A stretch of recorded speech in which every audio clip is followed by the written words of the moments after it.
Bismillahirrahmanirrahim. Welcome to this new video 179 on what types of hats do econometricians wear. This video is meant for the beginners.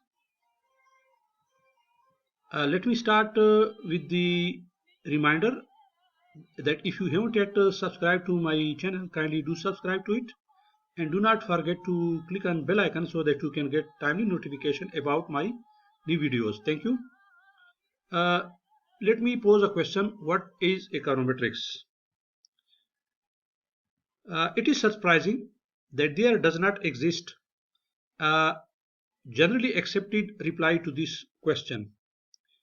The reason is that answers to this question vary from a very silly one to a cool-minded one. And the silly one is that econometrics is what econometrics do.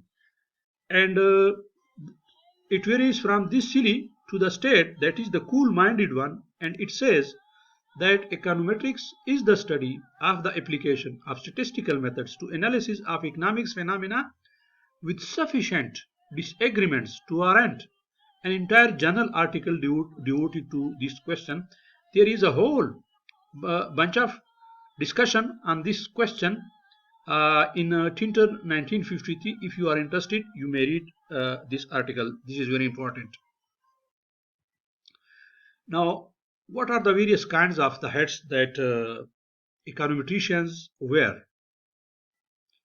These confusions stems from the fact that econometricians wear many different hats. What are these hats?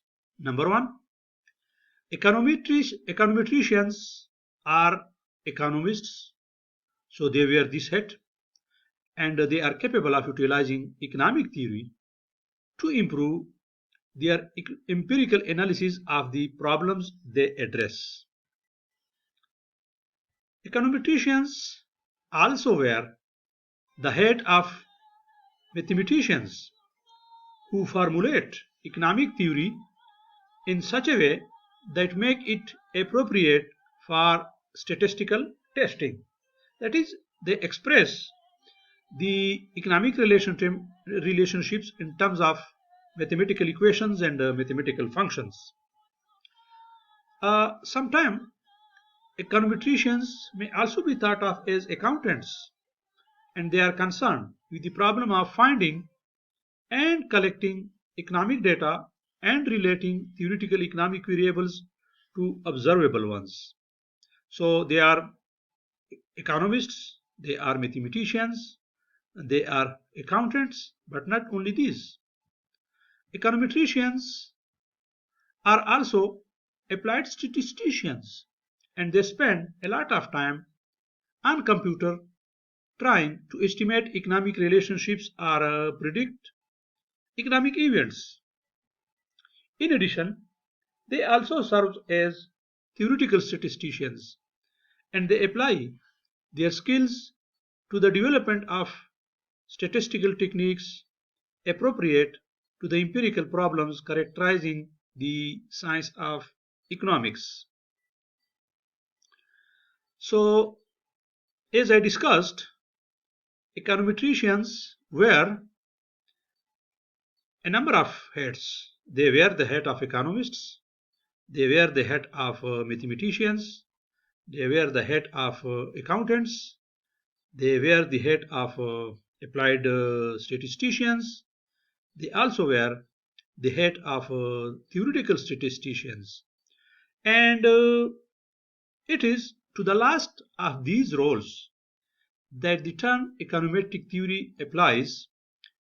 So, it is on this aspect of econometrics that most textbooks on econometrics focus. Therefore, econometric theory is concerned to discuss the empirical problems typical of economics, that is, empirical economic problems, and the statistical techniques which are used to overcome these problems. What is the major distinction between the economists and the econometricians.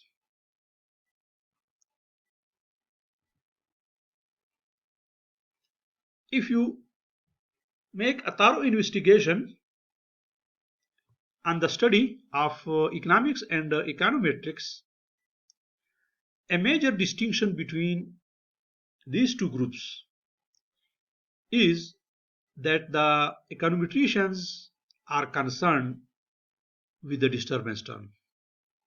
It is their concern with the disturbance term.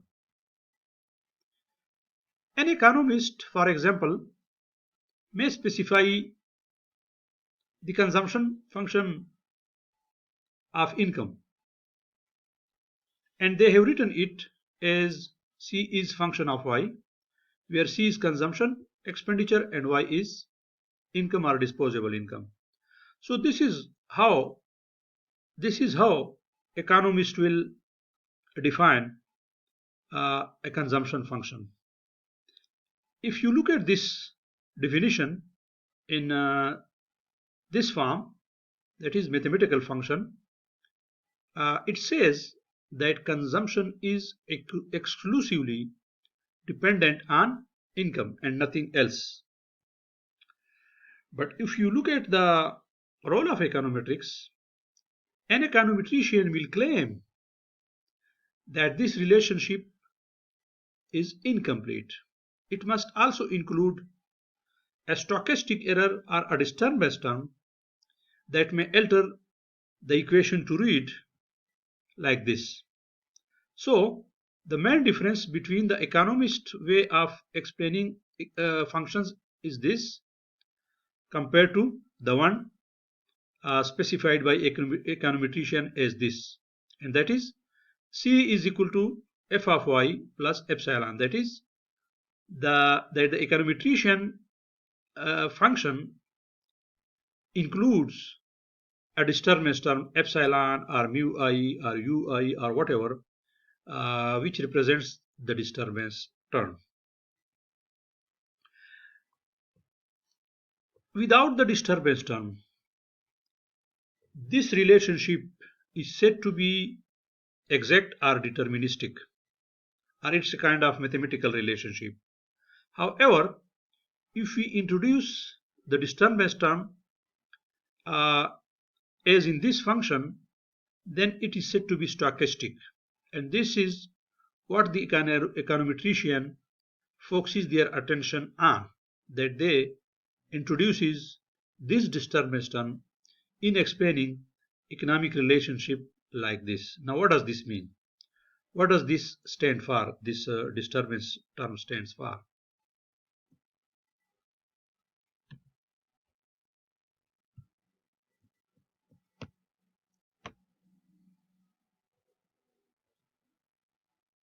Now coming back to the point, the word statistics comes from the Greek word stachos, and it means a target or bull's eye. A stochastic relationship is not always right on target in the sense that it predicts the precise values or value of the variable being explained, just as a dart thrown at a target seldom hits the bull's eye. Therefore, the disturbance term is used to capture explicitly the size of these errors. The existence of the disturbance term is justified on the basis of three main ways. There are three main reasons that justify the use of or the inclusion of the disturbance term in estimating economic relationship. Now, what are these three justifications for including epsilon? Remember, epsilon here means disturbance term. We may also use another notation like ui, mu I, ei, and so on. The first reason for including the random error or the disturbance term in econometric equation or econometric function is the omission of some relevant variables. Regarding the consumption function, it may seem that although income might be the major determinant of the level of consumption, but indeed it's not the only determinant. There are so many other factors and variables that may influence or affect the value of consumption. And these variables may be, for example, interest rate, liquid asset holdings, weather, gender, region or area, and so on. So their omission may constitute one type of specification error. The nature of economic relationship is incorrectly specified if we omit some important variables.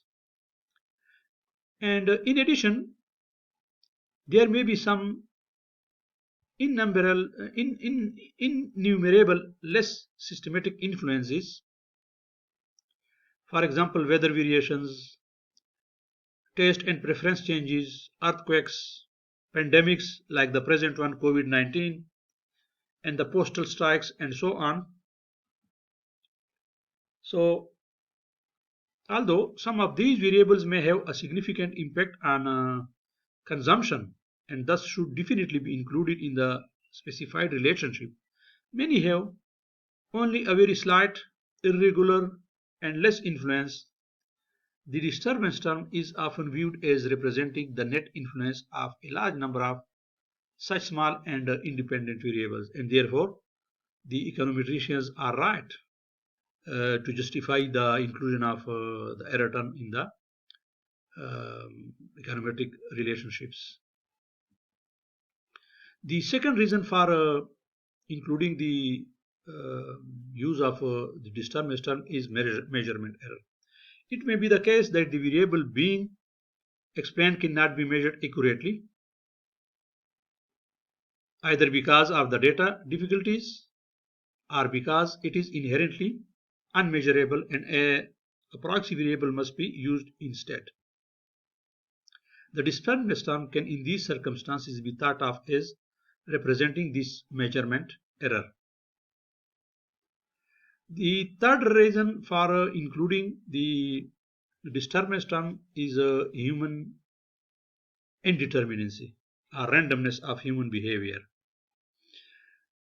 Majority of the people believe that human behavior is random. It is random in the sense that such actions taken under identical circumstances will differ in a random way. Therefore, the disturbance term can be thought of as representing this inherent randomness in economic behavior. Then there are the unknown constants. The unknown constants like beta 1 and beta 2, which are also called as parameters, are associated with any explanatory relationship which tie the relevant variables into an equation. For example, the relationship between consumption and income could be specified as C is equal to beta 1 plus beta 2y plus epsilon, where beta 1 and beta 2 are the parameters characterizing this consumption function. Economists often are interested in knowing the values of these unknown parameters. The existence of the disturbance term coupled with the fact that its magnitude is unknown makes calculation of these parameter values impossible. Instead, they must be estimated. It is on this task, the estimation of the parameter values, that the bulk of econometric theory focuses. The success of econometricians' methods of estimating parameters value depends in larger part on the nature of the disturbance term. Ladies and gentlemen, thank you very much for watching this video. Stay home, stay safe, and take a very good care of yourself and your loved ones. See you in another video. Thank you.